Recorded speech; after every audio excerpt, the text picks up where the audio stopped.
Hello dear, आपका percentage की अगली वीडियो के अंदर बहुत बहुत वेलकम है। ये आपकी परसेंटेज की सेकंड लास्ट वीडियो होएगी। इसके बाद एक और वीडियो होएगी और परसेंटेज ख़त्म हो जाए। इस एफिशिएंसी पे हम काम कर रहे हैं, ठीक है। और एक और बात, अभी मोटिवेशन जो है उसकी आपको ज़रूरत नहीं होनी चाहिए। आप अपने दिमाग में एक चीज़ कॉन्स्टेंटली रखो कि अगर आप सीरियसली तैयारी कर रहे हैं, आप इतने टाइम से तैयारी कर रहे हैं, एंड के कुछ दिन बचे हैं, बस उनमें आपने रोज एक दिन में एक दिन का हिसाब रखना है। कई बार बच्चे ये डर जाते हैं कि अगर मेरा रूटीन सही नहीं रहा तो मुझे इतने दिन पढ़ना है। फॉर एग्जाम्पल, मुझे 6 महीने पढ़ना है। 6 महीने में क्या मैं पढ़ पाऊंगा? नहीं।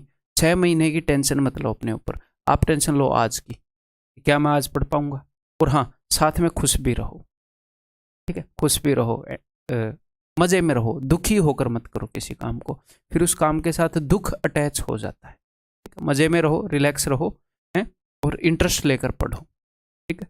तो अब आपका मोटिवेशन ये होना चाहिए कि भैया इतने दिन पढ़ा हूँ, थोड़े दिन की और बात है, इतने दिन और पूरा जी जान लगा कर पढ़ता हूँ, बढ़िया रिजल्ट आएगा फिर मेरा, ठीक है। तो बस इन लास्ट के दिनों में क्या है, खींच दो काम को, ठीक है भाई। तो चलिए स्टार्ट करते हैं, पेन नोटबुक निकालते हैं। नेक्स्ट जो अपना टाइप है वो है जब कुछ नंबर्स का सम जो है वो किसी एक नंबर के बराबर हो, a is equal to B plus C type. तो इसका कंसेप्ट एक बार देख लेते हैं कि परसेंटेज के कैसे क्वेश्चन आते हैं इसके अंदर।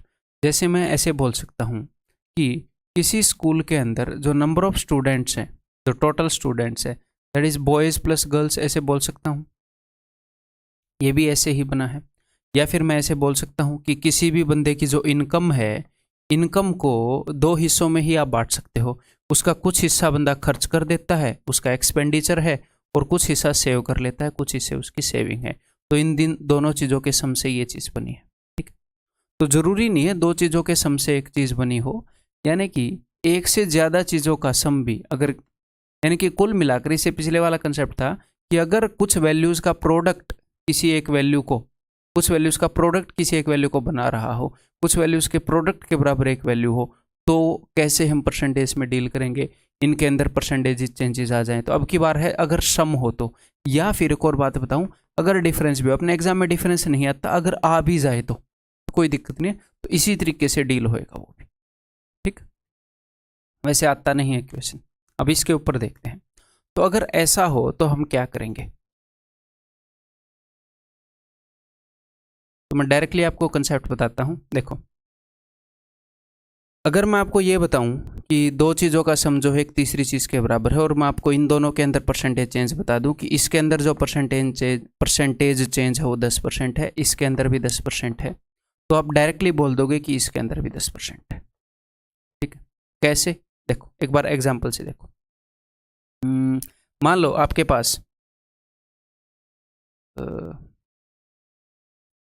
इसे एग्जाम्पल लें, आप ऐसे मान लो आपके पास जो दो बाल्टियां रखी हुई हैं, आपके पास दो बाल्टियां रखी हुई हैं, एक बड़ी है एक छोटी है, ठीक है।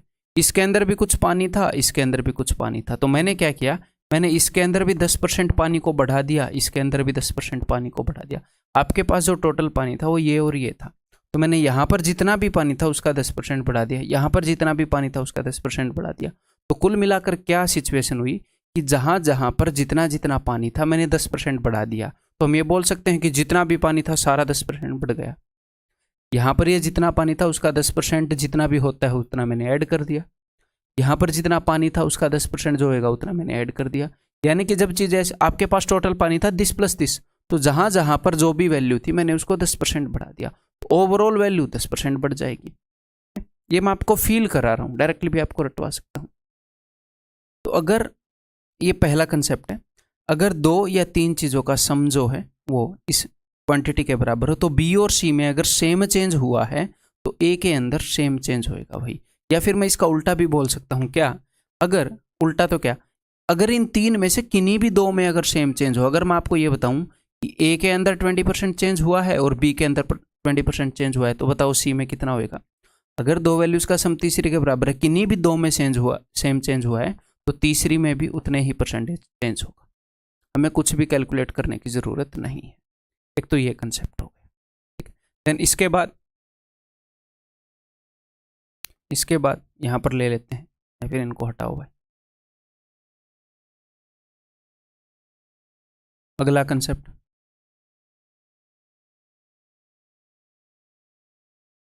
A is equal to B plus C. अगर इसके अंदर 20% चेंज हुआ, इसके अंदर 30% चेंज हुआ, नहीं लिखते। अगर इसके अंदर 20% चेंज हुआ यानी कि 20% बढ़ गई बी की वैल्यू और सी की वैल्यू भी 30% बढ़ गई, ठीक है, तो हमें क्या चाहिए। अब अगर एग्जामिनर पूछेगा कि ए के अंदर कितना चेंज हुआ, तो हम यहां पर कहेंगे कैन नॉट से। क्यों सर कैन नॉट से क्यों कहोगे? अगर इन क्वांटिटीज के अंदर अलग अलग चेंज होएगा तो हमें बी और सी का रेशियो चाहिएगा, ऐसे हम नहीं बता सकते, इनका रेशियो हमें चाहिए होगा। क्लियर है? सपोज इनका रेशियो है 2:3, अब हम बता सकते हैं अगर मुझे बी और सी का रेशियो मिलेगा तो अब हम बता सकते हैं। तो फिर आंसर क्या होएगा अगर अलग अलग परसेंटेज चेंज हुआ है तो। अगर सेम परसेंटेज चेंज हो तो हमें रेशियो नहीं चाहिए, डायरेक्टली वही उत्तर हो जाएगा। तो अब की बार इसका आंसर हो जाएगा 2 × 20 दैट इज 40, 2 × 20, 3 × 30 यानी कि 90 डिवाइडेड बाई 2 + 3 5। ठीक है, तो 5 ये कितना हो जाएगा 130/5 यानी कि 26। ओवरऑल 26% का चेंज हो। यहाँ पर मैं इन सारी चीज़ों को प्रूव करके दिखा सकता हूँ लेकिन उसकी ज़रूरत नहीं है ना।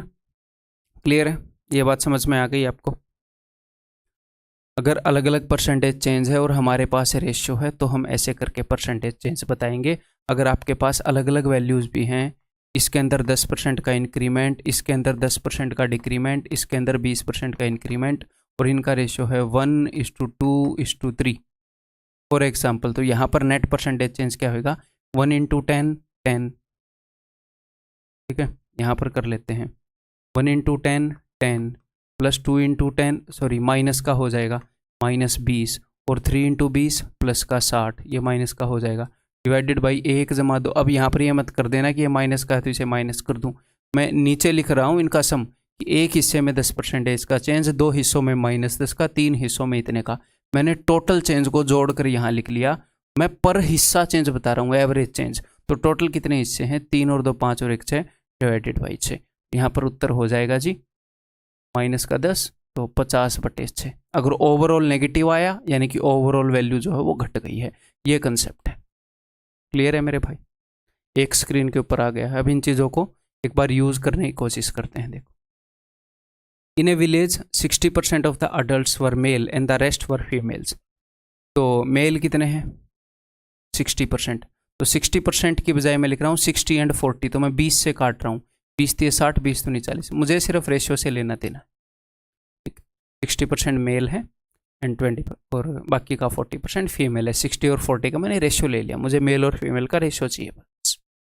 Due to demographic changes the number of males increase by 15%। Male के अंदर जो बदलाव आया है वो 15% का, and number of females increase by 10%। Number of females बढ़ गए हैं जी 10%। Find the percentage increase in the population of the village. तो कितना परसेंटेज इंक्रीज होएगा? तो देखो सबसे पहला मेथड 3 × 15 45 प्लस 2 × 10 20 डिवाइडेड बाई 3 + 2 5। ठीक है, तो 65/5 13% उत्तर हो जाएगा। क्लियर है मेरे भाई? नेक्स्ट, यहाँ पर मैं धीरे धीरे आपके कंसेप्ट क्लियर कर रहा हूँ सारे। नेक्स्ट मेथड आप ये कर सकते हो कि भैया ये जो 15% है इसको आप ऐसे देख सकते हो कि 10% + 5%। मैंने इसको ऐसे क्यों देखा? बिकॉज ये 10 है, तो मैं ये मान रहा हूँ कि ये जो 2 हिस्से थे पॉपुलेशन के, मैंने क्या किया 3 हिस्से मेल हैं 2 हिस्से फीमेल हैं, तो मैंने सारे गांव के लोगों को बुलाया, मैंने उसको 5 बराबर हिस्सों में तोड़ दिया। 2 हिस्से फीमेल के हो गए, 3 हिस्से मेल के हो गए, तो हर हिस्से में एटलीस्ट 10% की इंक्रीमेंट तो हर हिस्से में हुई है। मेल 10% + 5%, मेल का जो हर हिस्सा था वो 15% बढ़ गया उनकी पॉपुलेशन। फीमेल का जो हर हिस्सा था, 2 हिस्से हैं फीमेल के, पूरे गांव की पॉपुलेशन को मैंने 1 2 3 4 5 1 2 3 4 5 5 बराबर हिस्सों में बांट दिया। तो 2 हिस्सों के अंदर जो चेंज आया है वो आया है +10 का +10 का। 3 हिस्सों के अंदर जो चेंज आया है वो आया है +15 का। तो 10% का तो पूरे गांव में चेंज आया ही है, गांव के हर हिस्से में 10% का चेंज तो आया ही है। तो मैंने मान लिया कि बाय डिफ़ॉल्ट 10% का चेंज तो आया ही है। मैं सिर्फ देख रहा हूँ कि ये जो एक्स्ट्रा 5% का चेंज आया है ये सिर्फ इन 3 हिस्सों में आया है, ये पूरे गांव पर क्या असर डाल सकता है। तो ये जो एक्स्ट्रा है इसको मैं पूरे गांव में बांट रहा हूँ। देखो 10% तो हर जगह चेंज हुआ है, तो 3 हिस्से हैं जिनमें 5% एक्स्ट्रा आया है, तो 3 5 15% का नेट चेंज है, बिकॉज 3 हिस्सों में आया है। और उसको मैं 3 + 2 5 हिस्सों में बांट दूंगा, तो ये क्या हो जाएगा 3%, तो उत्तर हो जाएगा 13%। आप ऐसे भी कर सकते हो, ये मत बोलना ये बेटर है ये बेटर है, बस दोनों की समझ डेवलप कर लो, अपने आप आपको पता लग जाएगा कौन से क्वेश्चन में क्या लगाना है, क्या करना है क्या नहीं करना है। एक आधे क्वेश्चन में ये तेज होगा, एक आधे में ये तेज होएगा। मान लो किसी में ये तेज है और आपने ये लगा लिया, तो भी ऐसे नहीं होना अरे मेरे को ये दिखा नहीं, क्या है करके आगे बढ़ो क्वेश्चन को। ठीक है, छोटी छोटी बातों से फर्क नहीं पड़ता, एक क्वेश्चन से फर्क नहीं पड़ता कि आपका पेपर कैसा होगा, 2 3 4 क्वेश्चन से फर्क नहीं पड़ता, मेजॉरिटी ऑफ क्वेश्चन में आपने क्या गुल खिलाया है। मैक्सिमम हम प्रैक्टिस करके 100% परफेक्शन अचीव नहीं करना चाह रहे, ना आप कभी कर पाओगे ना कोई कर पाया है। अगर 100% कोई परफेक्शन अचीव कर पाएगा तो भैया 30 जो क्वेश्चन है उनको 15 मिनट में कर देगा, हर एक क्वेश्चन के बेस्ट मेथड से करेगा, तो नहीं होएगा। ठीक, तो हमें 100% परफेक्शन अचीव नहीं करनी, हम प्रैक्टिस करते रहेंगे, उस परसेंटेज को बढ़ाते रहेंगे कि मैक्सिमम क्वेश्चन हम छोटे तरीके से कर रहे हैं। मैक्सिमम क्वेश्चन जितनी ज़्यादा प्रैक्टिस करोगे, तो सारे क्वेश्चन बेस्ट मेथड से नहीं करने, मैक्सिमम क्वेश्चन बेस्ट मेथड से करने की कोशिश करनी है। फिर भी कुछ क्वेश्चन सेकंड बेस्ट मेथड से होंगे, कुछ क्वेश्चन थर्ड बेस्ट मेथड से होंगे। ठीक है, तो तीसरा और कोई तरीका मेरे दिमाग में का है तो हाँ बता देता हूँ तीसरा तरीका। तो तीसरे तरीके के लिए हम क्या करेंगे, गुलाबी के लिए मैं गुलाबी यहाँ पर यूज़ कर रहा हूँ। ठीक है, ईमेल और फीमेल, मेल मैंने माने थे 3, फीमेल मैंने माने 2, और यहाँ पर 15% का इंक्रीमेंट और यहाँ पर 10% का इंक्रीमेंट। ठीक है, तो हम एक तीसरा यहाँ पर ये मेथड यूज़ कर सकते हैं कि मैं यहाँ पर इनकी वैल्यूज़ को अज्यूम कर लूँ, इनकी वैल्यूज़ जो हैं उन्हें मैं मान लूँ। ठीक, तो मैं ऐसी वैल्यू मानूंगा जिसका 15% निकालना ईजी हो। यहाँ पर तो हम एक काम करते हैं ना, दोनों को 2 0 दे देते हैं, तो ये 100 के मल्टीपल में हो जाएंगी, तो वैल्यू हम मान पाएंगे। तो पहले पॉपुलेशन कितनी थी, 300 मेल 200 फीमेल, तो पहले तो पॉपुलेशन थी सर 500।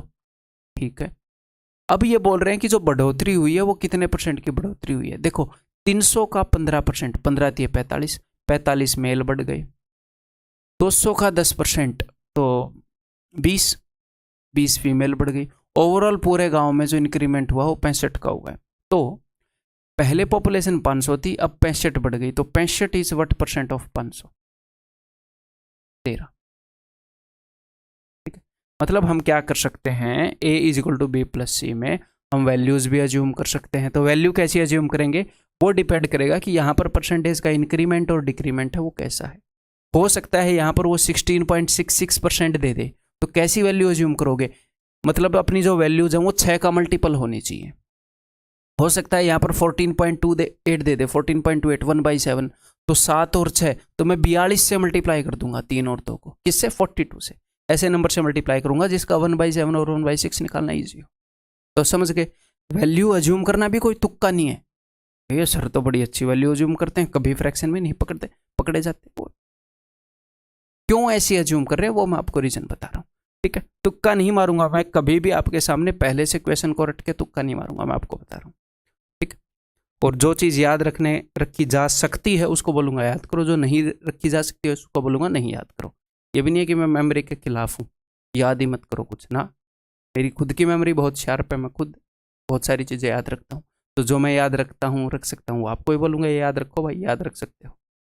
देखो, तो नेक्स्ट हम क्या कर सकते हैं कि 3 × 15 एक ये तरीका हो गया। ठीक है, और एक ये तरीका हो, कंफ्यूज नहीं होना, ये तरीका याद है ना, ये वाला फर्स्ट वाला तरीका 3 × 15 2 × 10, मैक्सिमम क्वेश्चन में यूज़ करो, बढ़िया बैठता है फिट, मैक्सिमम क्वेश्चन में बढ़िया फिट बैठता है।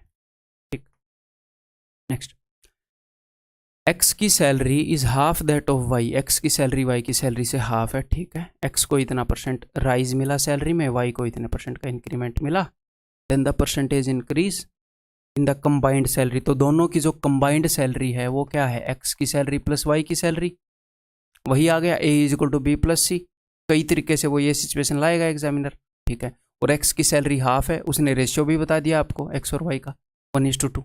ठीक है, और x की सैलरी कितने परसेंट बढ़ी, x की बढ़ी 50% और y की बढ़ी 25%। तो कोई भी तरीका लगा दो, वैल्यू अज्यूम कर लो, जिनका 50 और 25% निकालना ईजी हो, यानी कि 100 और 200 ही मान लो चाहे, और कर लो उसके अकॉर्डिंग क्वेश्चन को, ऐसे भी कर लो जो ही मैंने आपको बताया। लेकिन हम सबसे बेसिक वे यूज़ करेंगे। देखो हम एक वे यूज़ करेंगे तो क्या होएगा, हम फास्ट क्वेश्चन को समझ पाएंगे, इस वाले तरीका है, और फास्ट उसको सोल्व कर पाएंगे। तो सबसे बेसिक वे बता रहा हूँ, दिस इंटू दिस 50 प्लस, क्योंकि मैक्सिमम क्वेश्चन पर ये लगता है 50 बटे में 1 प्लस 2 3, 100 बटे 3 यानी कि 33.3। मैक्सिमम क्वेश्चन में हम ये यूज करेंगे, ये हमारा बेसिक फॉर्मूला होगा। बाकी अकॉर्डिंग टू क्वेश्चन अगर जरूरत पड़ी तो बताता रहूँ। नेक्स्ट ये देखो, अब थोड़ा सा कंसेप्ट, ये बिल्कुल बेसिक मैंने आपको बता दिया, इसके ऊपर और भी क्वेश्चन करेंगे। अब थोड़ा सा कंसेप्ट को स्ट्रेंथन करते हैं। देखो z जो है, z is equal to X square यानी कि x into X plus Y square यानी कि y into Y plus X into Y. तो z जो है वो 3 वैल्यूज से बना है, 3 चीज़ों के सम से बना है, एक तो ये, एक ये और एक ये। एक हिसाब से इक्वेशन किस टाइप का हो गया, इस टाइप का हो गया कि a is equal to B plus C plus D, कुछ चीज़ों का सम है। ओके जी, x एंड y इंक्रीजेस बाय 20%, तो x और y 20% और 30% बढ़े हैं, ठीक है। तो x जो है वो 20% बढ़ा है, अगर x 20% बढ़ा है तो एक्स स्क्वायर कितने परसेंट बढ़ेगा बताओ, ये आपको डायरेक्टली पता होना चाहिए। एक्स स्क्वायर कितने परसेंट बढ़ेगा भैया, 20% का जो चेंज है वो 2 बार हमें लाना पड़ेगा, एक्स स्क्वायर के अंदर 2 बार एक्स है। तो जल्दी से फॉर्मूला लगा के 20 प्लस 20, 20 इंटू 20 बटे 100, डायरेक्टली 44% दिख रहा है। यानी कि ये जो वैल्यू है जो इस सफ़ेद डिब्बे के अंदर बंद है, इसके अंदर नेट 44% का चेंज आया है। ये जो वैल्यू है इसके अंदर 44% का चेंज आया है। अगर y जो है वो 30% बढ़ा है तो यहाँ पर y का स्क्वायर है 30 प्लस 30 इंटू 30 इंटू 30 बटे 100, यानी कि 69% का चेंज आया है, ठीक है। अब इस तीसरी का ही मैं निकाल सकता हूँ, x जो है 20% बढ़ा है, y जो है 30% बढ़ा है। अगर एक चीज़ 20% बढ़े, दूसरी चीज़ 30% बढ़े, तो उनका प्रोडक्ट कितने परसेंट बढ़ेगा, a is equal to B into C. उसी के बेस पे फॉर्मूला लगा रहा हूँ, प्रोडक्ट वाला हो गया ना ये क्वेश्चन तो छोटा सा। तो 20 प्लस 30 प्लस 20 इंटू 30 बटे 100, 56% मन ही मन में लगा सकते हो, ठीक है। अब देखो, अब एक हिस्सा है जो 44% बढ़ा, एक हिस्सा है जो 69, एक हिस्सा है जो 56, और इन तीनों का जो सम है वो कितने परसेंट बढ़ेगा। तो उसके लिए मुझे क्या चाहिएगा, मुझे चाहिएगा रेशियो। क्या रेशियो गिवन है, नहीं सर रेशियो तो नहीं गिवन है। किसका रेशियो चाहिए, अगर एक्स और वाई का रेशियो मिल जाएगा ना तो भी एनएफ है। फॉर एग्जाम्पल एक्स और वाई का रेशियो 3:4 हो तो एक्स स्क्वायर वाई स्क्वायर और एक्स वाई, ये है ना 3 हिस्से, तो एक्स स्क्वायर हो जाएगा 3 का स्क्वायर 9, रेशियो, इनका रेशियो बोल रहा हूँ। अगर ये गिवन होता तो वाई का स्क्वायर 16 और एक्स वाई 12, एटलीस्ट हमें इनका रेशियो मिल जाता और हम कर देते काम। 9 into 44, 16 into 10, 12 into 10 divided by 9 plus 16 plus 12, ठीक। तो क्या सर हमें यहाँ पर आके पता चलेगा इक्वेशन नहीं होगा, नहीं भैया, जो प्रोडक्ट है आपको सीधा पता चल गया, एक्स और वाई में इतने % का चेंज हुआ है, तो यहाँ का चेंज पता लग जाएगा, यहाँ का पता लग जाएगा, ये कितना ये कितना ये कितना। बट क्या मुझे रेशियो गिवन है, नहीं, तो मैं वहीं पर बोल दूंगा कैन नॉट से, ठीक, क्लियर है। तो बेसिक कंसेप्ट हो रहा है मजबूत। तो if both X and Y increase by 20%, what is the percent increase in दस। अच्छा, ये भी 20% बढ़ रहा है, ये भी 20, तो उत्तर 20, ऐसे मत मार देना, ठीक है। घर पे आकर नहीं पीटूंगा, यहाँ पर बुलाकर पीटूंगा, भाड़ा भी आपका लगेगा, किराया भी, ठीक, ऐसे करोगे तो क्या है, बिकॉज एक्स के अंदर 20% का चेंज हुआ है, इस एक्स के अंदर 20% का चेंज हुआ है, तो ये जो पूरी चीज़ है इसके अंदर कितने का चेंज होएगा, 44%। अब आप देख ही सकते हो यहाँ पर भी 20 और 20, यहाँ पर भी 44% का चेंज, हम रट नहीं रहे हैं, ठीक है। यहाँ पर भी 20% का चेंज, यहाँ पर भी, इन दोनों चीज़ों का प्रोडक्ट है, तो पूरे प्रोडक्ट में 44% का चेंज। तो जेड बना है 3 चीज़ों के सम से जिनमें हर एक में 44% का चेंज है, यानी कि जेड के अंदर भी 44% का चेंज है। दैट्स इट, ऑप्शन डी, ठीक, क्लियर है, getting me. z is equal to this, तो z क्या है भैया, z बना है, अगर मैं इन दोनों में से b को कॉमन ले लूँ तो b इंटू ए प्लस सी। अब की बार z बना है 2 चीज़ों के प्रोडक्ट से, किन किन चीज़ों के प्रोडक्ट से, दिस इंटू दिस, ठीक। तो a के अंदर कितना चेंज हुआ है, ए के अंदर चेंज हुआ, A and C increase by 20%, A के अंदर चेंज हुआ 20%, सी के अंदर चेंज हुआ +20%। और हाँ, ये ना हो कि एक में 20% प्लस का चेंज, एक में माइनस का, तो फिर हमें नहीं पता चलेगा। चेंज सेम होना चाहिए, या तो दोनों बढ़ें या दोनों घटें, तो हमें रेशियो की जरूरत नहीं है। ठीक है, तो देखो इसके अंदर भी 20% का चेंज, इसके अंदर भी 20% का चेंज, तो दोनों का जो सम है, ये जो पूरा डिब्बा है, इसके अंदर कितना चेंज होएगा? 20% का चेंज। रेशियो की जरूरत ही नहीं है। तो यहाँ पर ये नहीं बोलना कैन नॉट से, हमें रेशियो ही नहीं पता, बीच में सम इन्वॉल्व है। भैया जिन चीज़ों का सम इन्वॉल्व है था, ये जो पूरा डिब्बा है, इस डिब्बे में हमें रेशियो चाहिए। अगर अलग अलग चेंज हुआ हो तो यहाँ पर तो अलग अलग चेंज हुआ ही नहीं, यहाँ पर चेंज हुआ है सेम। तो इस ये जो सर्कल है, इसके अंदर जो भी वैल्यू है वो 20% बड़ी है, और इधर ये जो वैल्यू है, इसके अंदर कितने का चेंज हुआ है? इसके अंदर 30% का चेंज हुआ है। तो z बना है इन दोनों के प्रोडक्ट से, तो ठीक है। तो दो चीज़ों का प्रोडक्ट है, एक में 30% का चेंज, एक में 20% का चेंज। तो अब क्या होगा? फॉर्मूला लगा दो, a + b + a × b / 100, यानी कि 56%। 30 और 20 तो याद हो जाना चाहिए अब तक। ठीक है, तो एक बार ऐसे आप ये करो अपनी नोटबुक के अंदर कि अगर ये दो चेंज हों, प्रोडक्ट की बात कर रहा हूं मैं, अगर प्रोडक्ट के अंदर ये दो चेंज हों तो मन ही मन में बताओ, ऐसे भी मत बताओ। अगर दो चीज़ों का प्रोडक्ट गिवन हो, ये करो आप 10%, 20%, रटने के लिए मैं नहीं बोल रहा, बट एटलीस्ट 2 बार निकाल कर तो देखो, 40%, 50%। अब क्या करो, पहले 10% चेंज जो है 20 के साथ करो, क्या आएगा मन ही मन में, फिर 30 के साथ, फिर 10 और 40, 10 और 50, फिर 20 और 30, 20 और 40, 20 और 50, फिर 30 और 40, 30 और 50, फिर 40, 50, फिर 50 से लग जाओ, 50 और 10, 50 और 20, ऐसे करके 2 बार, एक बार इधर से एक बार उधर से रिवाइज कर लो इसको। ठीक है, बहुत सारे क्वेश्चन हो जाएंगे। ठीक है मेरे भाई, तो यहाँ पर उत्तर क्या आ जाएगा? 56%।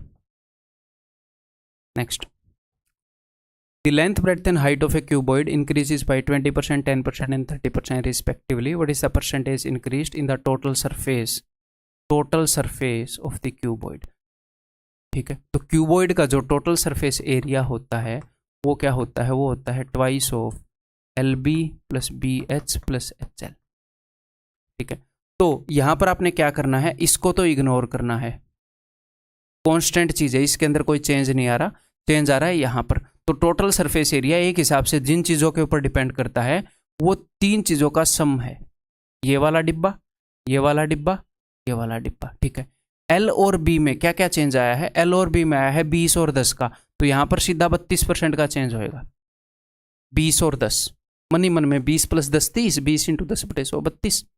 B और H में चेंज आया है 10 और 30 का, तो यहाँ पर होएगा 43% का चेंज। मन ही मन में कर सकते हो इतना। इनके अंदर अलग अलग परसेंटेज चेंज आ रहा है, यहाँ पर भी अलग आएगा, तो मुझे रेशियो चाहिए। क्या रेशियो गिवन है? LBH का।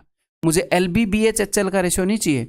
अगर मुझे LBH का रेशियो भी मिल जाए तो LB ratio BH ratio HL ये मैं निकाल सकता हूँ। LB यानी कि 1 × 2, BH यानी कि 2 × 6, HL यानी कि 3 × 1, तो आ जाएगा। बट LBH का रेशियो गिवन है नहीं, वी कैन नॉट से, नहीं बोल सकते। ठीक, क्लियर है? समझ में आ रही है बात? अगर कोई बात थोड़ी सी हल्की सी समझ में ना आ रही हो, मैं कोशिश कर रहा हूँ कि हमें जो करना चाहिए वो मैं करूँ, थोड़ा सा पॉज करके आप खुद सोच सकते हो। ठीक है मेरे भाई? The length, breadth and height of a room are in the ratio 3:2:1. If the length and breadth are decreased by 20% and height is, तो यहाँ पर जाना चाहिए ना, and height increases ना, यहाँ पर भी नहीं जाएगा, ये हटेगा यहाँ से।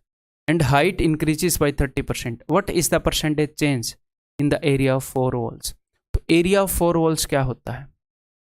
ये होता है अपना क्यूबॉइड है, perimeter of the base into height.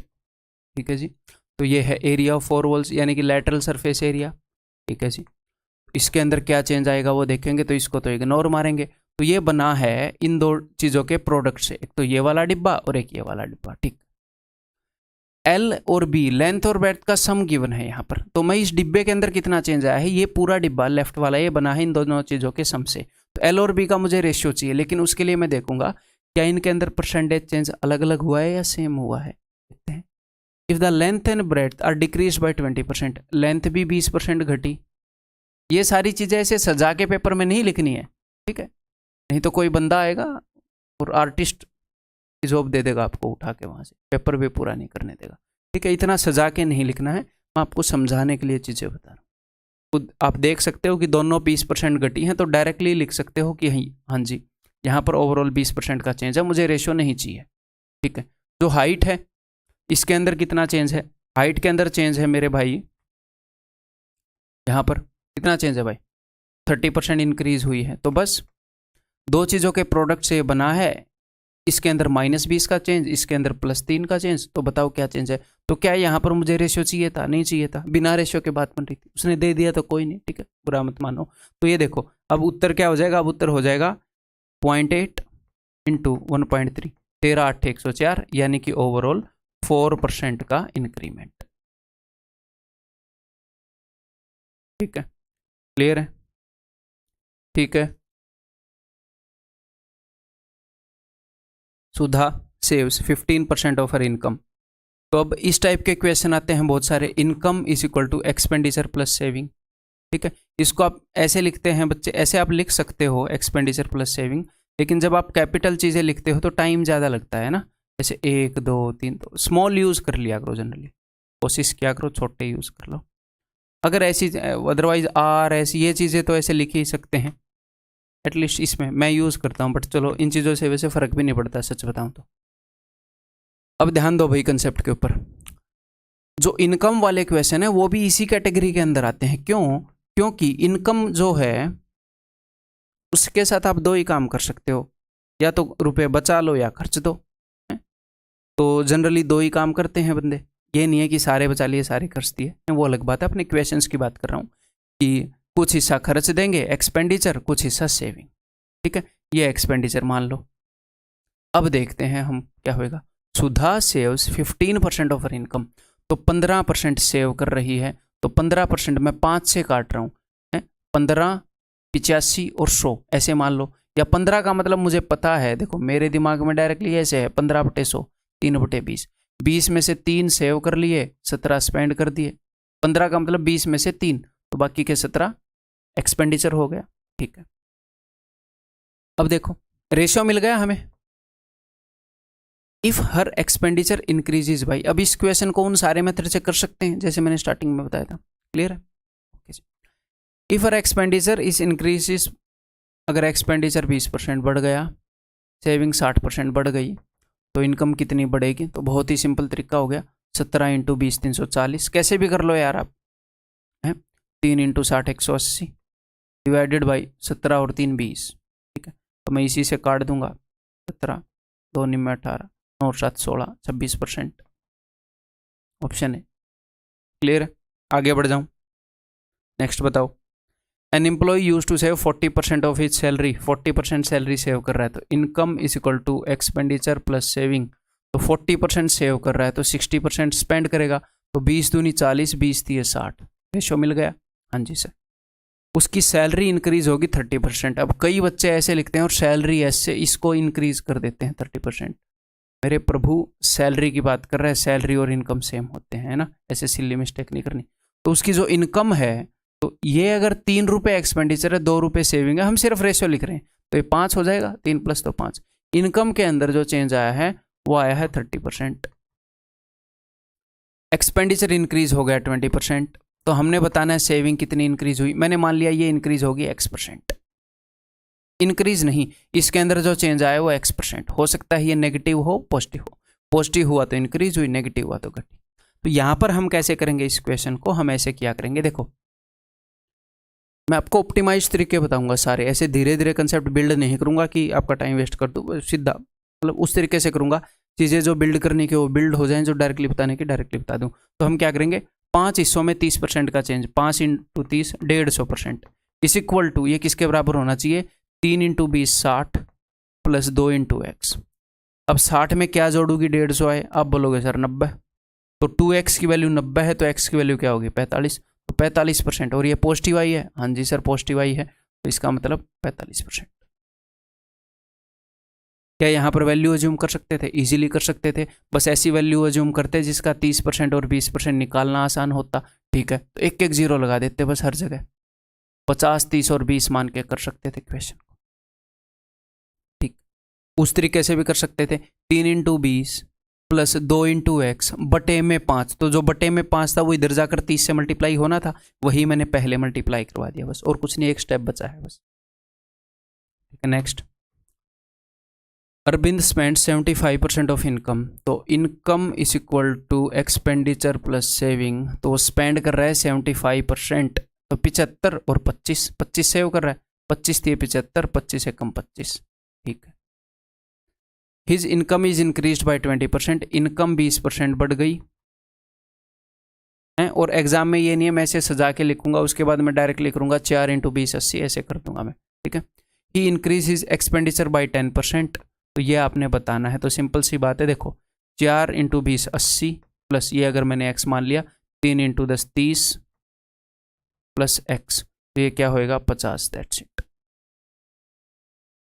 Option D. ठीक है, next. If the salary of an employee increases by 30% and his expense increases by 20%, what is the percentage? मेरे ख्याल सेम ही है, चलो ठीक। ये SW कर लो, ये थोड़ा सा रिपीटेटिव हो गया ना, एक्सपेंस इंक्रीज हुआ। ठीक, द कॉस्ट ऑफ, ये देखो, the cost of an apple is twice that of a banana and the cost of banana is 25% less than that of a guava. If the cost of apple increases by 20%, cost of banana increase by 10%, cost of guava increase by 30%, then the percentage increase in the cost of 8 banana. तो ये बोल रहा है कि 8 बनाना, 2 Apple और 9 गवावा। अगर मैं ये सारी चीज़ें खरीदता पहले, 8 बनाना 2 एप्पल, इनकी कॉस्ट किसके बराबर होएगी? 8 बनाना की कॉस्ट प्लस 2 एप्पल की कॉस्ट प्लस 9 गवावा की कॉस्ट, इन सब की जो कॉस्ट का सम है उसके बराबर होएगी। तो कुछ चीज़ों का सम आ रहा है। हाँ जी सर। अब 8 बनाना की कॉस्ट क्या होएगी, 2 एप्पल की कॉस्ट क्या होएगी, उसके लिए क्या निकालना पड़ेगा कि एप्पल बनाना वगैरह इनकी कॉस्ट क्या है ना। देखते हैं, देखो तो ये बात समझ में आ रही है? क्वेश्चन ऐसा कैसे हुआ, थोड़ी देर में समझ में आ जाएगा, अभी भी नहीं आया तो देखो। एप्पल बनाना गवावा, उसने क्या बताया है? Cost of an apple is twice that of banana. Banana से डबल है इसकी कॉस्ट, तो बनाना की कॉस्ट 1 है, इसकी कॉस्ट 2 है। And the cost of banana is 25% less than that of a गवावा। गवावा की कॉस्ट से इसकी 25% कम है, यानी कि इसकी 4 है तो इसकी 3 है। 25% कम करना आ रहा है ना, 1/4 कम, 1 कम 4 पे, ये 4 है तो ये 3। ठीक है। अब ये देखो, बनाना की कॉस्ट ऊपर वाले रेशियो के हिसाब से तो 1 है, नीचे वाले रेशियो के हिसाब से 3 है। तो यहाँ पर हम रेशियो मर्जिंग करते हैं, तो हम रेशियो में सीखते हैं। बट ठीक है, यहाँ पर आप सीख सकते हो, छोटी सी बात है कि बी की वैल्यू ऊपर वाले के हिसाब से 1 है, नीचे वाले के हिसाब से 3। तो 1 से नीचे वाले रेशियो को मल्टीप्लाई कर दो। अब 1 से मल्टीप्लाई करने तो क्या ही जरूरत है, 3 से ऊपर वाले दोनों रेशियो को मल्टीप्लाई कर दो। तो 3 एकम 3, 3 दूनी 6, ये 3 है तो ये 6 हो जाएगा। तो हमें रेशियो मिल गया एप्पल बनाना और गवावा की कॉस्ट का। ठीक है जी, इनकी कॉस्ट का रेशियो तो मिल गया, लेकिन हमें जो चीज निकालनी है वो क्या निकालनी है कि भैया 8 बनाना, 2 एप्पल, 9 गवावा, इनकी जो कॉस्ट है नेट 8 बनाना, इनकी कॉस्ट में कितने % का इंक्रीमेंट हुआ। तो मैं क्या करूंगा, 8 एप्पल की कॉस्ट ये है भैया, इरेजर। 8 बनाना, 8 बनाना की कॉस्ट ये है, 2 एप्पल, 2 एप्पल की कॉस्ट ये है, और गवावा 9 गवावा की कॉस्ट ये है। मुझे इनकी कॉस्ट, इनकी कॉस्ट और इनकी कॉस्ट, इनकी कॉस्ट में जो सम था उसमें परसेंटेज इंक्रीमेंट बताना था। तो मैं निकाल लूंगा ना 8 बनाना की कॉस्ट, 9 गवावा की कॉस्ट, 2 एप्पल की कॉस्ट। तो 6 दूनी 12, 8 3 24, 9 चौके 36, 12 से काट दूं, 12 एकम 12, 8 3 24, 12 दूनी 24, 12 3 36, 12 से काट दिया। इन तीनों वैल्यूज का जो रेशियो है वो है 1 2 3। इस वैल्यू में कितना इंक्रीमेंट हुआ, बनाना की कॉस्ट कितनी इंक्रीमेंट हुई, बनाना की कॉस्ट इंक्रीमेंट हुई, cost of Apple increased by 20%, Apple की कॉस्ट 20%। अब यहाँ पर कई बच्चों को एक डाउट आएगा कि सर एप्पल की कॉस्ट जो है वो 20% इंक्रीमेंट हुई है, 20% बढ़ी है, तो यहाँ पर तो 2 एप्पल लिखा है। देखो 2 जो है वो कांस्टेंट है, एप्पल ए की वैल्यू अगर 10% बढ़ेगी तो 2 ए की वैल्यू भी 10% बढ़ेगी। क्योंकि 2a के अंदर 2 तो कांस्टेंट है, a बढ़ेगा तो 2a बढ़ जाएगा, a घटेगा तो 2a घट जाएगा। a की वैल्यू आधी हो गई तो 2a की वैल्यू जो पहले थी उसके कंपैरिजन में आधी हो जाएगी, क्योंकि 2 तो 2 है ना जी। a जितने गुना बढ़ेगा घटेगा, 2a भी उतने गुना बढ़ेगा घटेगा। तो एप्पल की कॉस्ट जितने परसेंट बढ़ेगी, इस पूरी क्वांटिटी की कॉस्ट उतने ही परसेंट बढ़ेगी। ये चीज बैठ के सोचने की है, जो समझाने की चीज है वो मैं बता चुका हूँ, ठीक। And cost of गवावा increased by 30%, यहां पर 30% का इंक्रीमेंट आया। बनाना इंक्रीज्ड बाय 10%, बनाना 10% बढ़ा। चलिए जी कर देते हैं क्वेश्चन को। 1 × 20 20, 2 × 10 20, 3 × 30 90 डिवाइडेड बाई 6, तो 40 130/6, इतनी गंदी वैल्यू। 6 दूनी 12, 1 6 कम 6, 21/3, यानी कि ऑप्शन सी। ठीक, क्लियर है।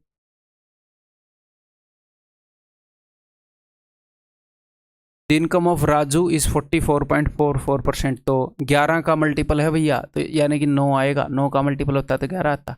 11 का कौन सा मल्टीपल है? 4, यानी कि 4 ज़्यादा है 9 पर। The income of Raju is 4/9 more than his expenditure, वही वाला क्वेश्चन है, ठीक है।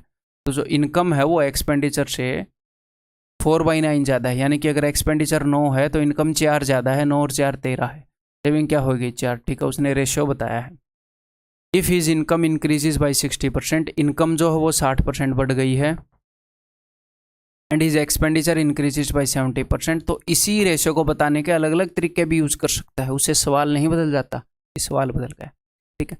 हाँ, ये भी मज़ेदार क्वेश्चन है। Then his saving increases by 12,000, तो उसकी सेविंग जो है वो 12,000 बढ़ गई। अब इसको मैं 2 तरीके से करके दिखाऊंगा। यहाँ पर कुछ परसेंट का चेंज आ गया, यहाँ पर कुछ परसेंट का चेंज आ गया, तो आप बता सकते हो यहाँ पर कितने परसेंट का चेंज आएगा, आप बता सकते हो। तो यहाँ पर मैं एक बार देख लेता हूँ यहाँ पर कितने परसेंट का चेंज आएगा, ठीक, ध्यान से समझिएगा। तो 13 × 60, 13 × 6 78, 780 is equal to 9 7 63, 630 plus 4x। 630 में क्या जोड़ू कि 780 आए, तो आप बोलोगे 150 जोड़ दो, तो 4x is equal to 150, therefore x is equal to 75/2%, ठीक है, क्लियर है। 4x इज इक्वल टू 150, 150/4, 75/2, मैंने 2 से काट के लिख दिया, x इज इक्वल टू 75/2। तो सेविंग के अंदर जो चेंज आया है वो आया 75/2%, ओके। उसने बताया है कि उसकी सेविंग जो है वो इतनी बढ़ गई है, यानी कि ये जो चेंज आया है, वैसे 75/2 को आप कैसे लिख सकते हो? 37.5%, यानी कि 3/8। उसकी सेविंग अगर पहले 8 थी तो अब 3 बढ़ गई है, यानी कि 11/8 गुना हो गई। तो उसकी सेविंग 11, उसने क्या बताया है? उसकी सेविंग बढ़ इतनी गई है, बढ़ कर इतनी नहीं हो गई, बढ़ इतनी गई है। तो पहले 8 थी तो 3 बढ़ गई, तो 3 यूनिट की वैल्यू है ये। तो 3 यूनिट की इतनी वैल्यू है, तो 8 यूनिट की वैल्यू क्या हो जाएगी? ये 3 यूनिट की वैल्यू 12,000 है, तो 1 यूनिट की वैल्यू 12,000/3, 8 यूनिट की वैल्यू हो जाएगी इतनी। मैंने 8 यूनिट की वैल्यू क्यों निकाली? उसकी वो आ जाएगी सेविंग, 3/8 बढ़ गई है, तो ये 3/8 की वैल्यू है, तो इसको 8/3 गुना करूंगा तो सेविंग आ जाएगी। तो ये सेविंग की वैल्यू है, यानी कि अगर वाइट वाले रेशियो के हिसाब से देखें तो ये 4 यूनिट की वैल्यू है। और उसने क्या पूछा है? Find the difference between his initial expenditure and initial saving. Initial expenditure और सेविंग के बीच में भैया 5 यूनिट का फर्क था। 4 यूनिट की वैल्यू गिवन है, 5 की निकालनी है। अच्छा, 4 की गिवन है तो 4 से डिवाइड करूं तो 1 यूनिट की आ गई, वाइट वाले रेशियो के कंपैरिजन में 5 की निकालनी है। ये आपका उत्तर है। ये एक तरीका हो सकता है। 4 × 12, 8 × 5 = 40, 40,000। दूसरा तरीका यहाँ पर लिख देंगे। फिर दूसरा तरीका क्या है? कोई खास ये नहीं है, बस वैल्यू अज्यूम कर लेंगे अपनी, और क्या ही भाई। सिंपल सी बात बताऊं, उसने 12,000 रुपये को इन्वॉल्व कर दिया कैलकुलेशन में, तो मैं क्या करूंगा? मैं इस 12,000 रुपये को इन्वॉल्व नहीं करूंगा, बाकी सब परसेंटेज में चल रहा है, तो मैं अपनी खुद की एक सिचुएशन बनाऊंगा यहाँ पर इन परसेंटेज के हिसाब से, और वहां पर मैं ये देखूंगा कि कितने यूनिट की वैल्यू 12,000 के बराबर है। ठीक, क्लियर है? तो चलिए बनाते हैं। तो income is equal to expenditure plus saving. तो इनकम है 13,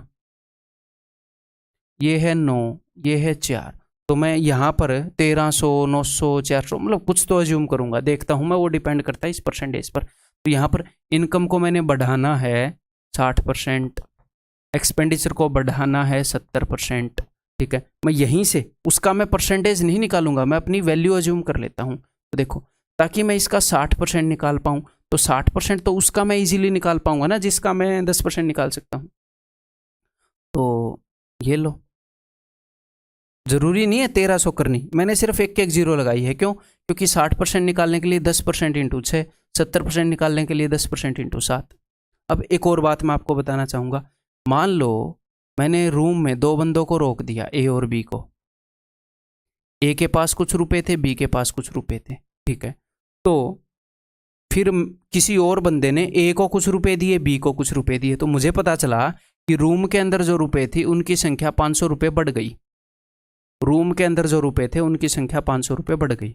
मैं रूम में गया, अच्छा अरे रूम में जो रुपए थे वो 500 रुपये ज़्यादा हो गए पहले से, कोई तुम्हें दे के गया है? वो बोले हाँ हमें दे के गया है। फिर मुझे पता चला कि ए के पास जो रुपए थे वो पहले से 300 ज़्यादा हैं। तो देखो रूम में टोटल 500 रुपये आए हैं, ए के पास 300 ज़्यादा हैं, तो इसका मतलब बी के पास 200 ज़्यादा होंगे। इन दोनों के पास मिलाकर 500 ज़्यादा होने चाहिए पहले से। तो अगर ए के रुपये 300 बढ़े हैं, मुझे पता है दोनों के 500 बढ़े हैं, तो इसके 200 बढ़े। तो आप बोलोगे सर बहुत सिंपल बात है, ये क्यों बता रहे हो? ये मैं इसलिए बता रहा हूँ, देखो कि अगर जो रूम के रुपए थे वो ए और बी के रुपयों से मिलकर बने थे, इसी तरीके से जो इनकम है वो बनती है एक्सपेंडिचर और सेविंग से। अगर मैं आपको बोलूं कि जो टोटल इनकम है वो 70 रुपये बढ़ गई, तो या फिर इससे उल्टा देखते हैं, जो एक्सपेंडिचर है वो 40 रुपये बढ़ गया और जो सेविंग है वो 30 रुपये बढ़ गई, तो भैया एक्सपेंडिचर और सेविंग को मिलाकर ही तो इनकम बनती है। जैसे रूम के अंदर ए और बी के रुपये मिलाकर टोटल रूम के रुपये बन रहे थे, तो अगर एक्सपेंडिचर 40 रुपये बढ़ा, सेविंग 30 रुपये बढ़ी, तो पहले से 70 रुपये ज़्यादा आ गई इनकम के अंदर। तो यहाँ पर जो बढ़ोतरी है, यहाँ पर जो बढ़ोतरी है, ठीक है, बहुत ही सिंपल सी बात है, उसे एक्सप्लेन कर रहा हूँ, क्लियर है। यानी कि अगर इनकम 70 रुपये बढ़ी है, इनकम बनती है 2 हिस्सों से, एक्सपेंडिचर और सेविंग। अगर इनकम के अंदर 70 रुपीज़ बढ़े हैं, तो कुल मिलाकर यहाँ पर और यहाँ पर जो नेट इंक्रीमेंट है वो 70 रुपये का है। हो सकता है एक्सपेंडिचर 80 रुपये बढ़ गया हो और सेविंग 10 रुपये घट गई हो। अगर मैं बताऊँ इनकम 70 रुपये बढ़ गई, तो कुल मिलाकर मुझे ये पता है यहाँ का चेंज और यहाँ का चेंज मिलाकर 70 आएगा, क्योंकि इनकम इन्हीं 2 हिस्सों से बनती है। अगर यहाँ पर 80 रुपये बढ़ा है एक्सपेंडिचर, तो यानी कि सेविंग 10 रुपये कम हो गई। तो सेविंग कितनी बढ़ गई बता रखा है ना, मैं वही कैलकुलेट कर रहा हूँ। तो इनकम बढ़ गई 13 × 78 रुपये, एक्सपेंडिचर बढ़ गया 9 × 7 = 63 रुपये। तो कई बार ये वैल्यू जो है ये इससे बड़ी आ जाती है, इसलिए ये बता रहा था। यहाँ पर तो छोटी है, तो ये दोनों मिलाकर 78 बड़ी हैं, 63 ये बड़ा है, तो 78 - 63 ये हो गया 15। तो सेविंग बढ़ी है 15 यूनिट पहले से, और इस 15 यूनिट की वैल्यू भाई साहब ने बता रखी है क्या, 12,000। मैंने क्या किया, मैंने 12,000 को इन्वॉल्व ही नहीं किया, उसकी परसेंटेज से एक ऐसी सिचुएशन क्रिएट कर ली। फिर मैंने देखा मेरी सिचुएशन में 15 यूनिट की वैल्यू 12,000 है, और वो बोल रहा है इन दोनों का डिफरेंस बताओ, इन दोनों का सम बताओ, इनका डिफरेंस बताओ, जो भी पूछ ले। इन दोनों का डिफरेंस है 50 यूनिट की वैल्यू पूछ रहा है, ठीक है।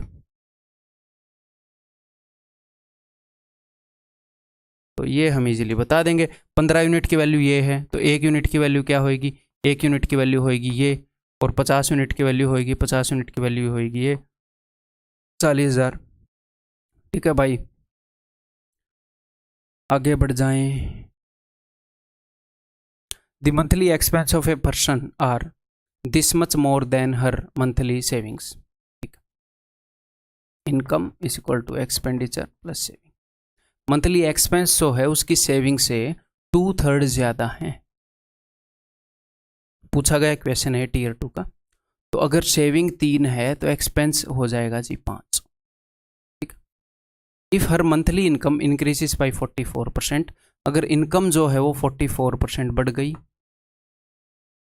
एक्सपेंसेस जो है वो 60% बढ़ गए, देन अगर आप मेरे साथ साथ कर रहे हो ना, मतलब हो सकता है आपको ये लगे कि थोड़े से और क्वेश्चन कम कर दो, ठीक है, लेकिन हम 20 दिनों में कर लेंगे सिलेबस को। अगर आप मेरे साथ साथ ये सारे क्वेश्चन कर रहे हो, प्रैक्टिस कर रहे हो, तो रिवीजन की ज़रूरत नहीं है। हाँ, नोट्स का, कंसेप्ट्स का रिवीजन करते रहना। इन क्वेश्चंस का रिवीजन नहीं भी होगा तो कोई दिक्कत नहीं है, इस तरीके से हम कर रहे हैं। ठीक है, क्लियर है मेरे भाई? तो उस चीज़ की टेंशन मत ले। Then there an increase of this much rupees in her monthly saving. तो दोनों तरीके से कर सकते हैं। यहाँ पर कितने % की बढ़ोतरी हुई मैंने निकाला था, सेम सिचुएशन थी, वो परसेंटेज निकाल लूंगा और उतने % की वैल्यू ये है क्योंकि इतने % की इंक्रीमेंट हुई। या फिर मैं एक सिचुएशन क्रिएट कर लूंगा एग्जैक्टली ऐसी, मैं फिर देख लूंगा कितनी यूनिट के बराबर इतने रुपए हैं, तो सिचुएशन क्रिएट कर लें आपकी बात। ठीक, तो ऐसी वैल्यू अज्यूम करनी है ऊपर जिसका 60% निकाल पाऊँ, ये हो गई 8। जिसका 44% निकाल पाऊँ तो ये लो भैया 44% तो तभी निकाल पाऊंगा जब 2 0 लगाऊंगा, है ना। ठीक है, तो 800 का 44% तो 1% है 8, 8 × 4, 8 चौके 32। इनकम बढ़ गई है भैया 352। और अब इसने क्या बताया, then there is an increase of, ठीक है, इतने का इंक्रीज। ठीक, और एक्सपेंडिचर कितना बढ़ गया, इसका 1% है 5, 5 × 60 300। तो यहाँ पर कितने की इंक्रीमेंट हुई होगी, 52। तो 52 यूनिट की वैल्यू इतनी है। वो क्या पूछ रहा है, what is the initial expenditure. तो इनिशियल एक्सपेंडिचर बोले तो 500 यूनिट की वैल्यू, 52 यूनिट की वैल्यू उसने बता दी है। 1 यूनिट की वैल्यू हो जाएगी ये, डायरेक्टली हम देख पा रहे हैं 20 गुना है, वो मैं जानबूझ के नहीं बता रहा हूँ। ये हो जाएगी 10,000। ठीक बताया ना, what is the initial expenditure. ठीक है भाई, क्लियर है, बात समझ में आ गई है। देन नेक्स्ट, A+B वाला जो टाइप है वो खत्म हो गया है, कंप्लीट अंडरस्टैंडिंग हो गई है इतने क्वेश्चंस के अंदर। नेक्स्ट हम जो परसेंटेज के बहुत सारे मिसलेनियस क्वेश्चंस होते हैं, आपने ये भी सोचा होगा वो वाले क्वेश्चन नहीं आए, वो वाले नहीं आए, वो सारे आ जाएंगे, टेंशन मत लो। ठीक है, कंप्लीटनेस तो ऑफकोर्स होगी। ठीक है, तो कुछ मिसलेनियस क्वेश्चन है वो हम करते हैं। देखो, कुछ ऐसे क्वेश्चन होते हैं जहाँ पर वो ये बोलता है कि भाई अंगूर हैं, उनका पानी उड़ गया है, अंगूर सूख गए हैं, इतने % पानी बचा है, इस टाइप के क्वेश्चन होते हैं। तो एक बार तो मैं आपको उनकी अंडरस्टैंडिंग दे दूँ। कंसेप्ट एक बार बता दूं कि ये कंसेप्ट हमने किया है कि area is equal to L × B।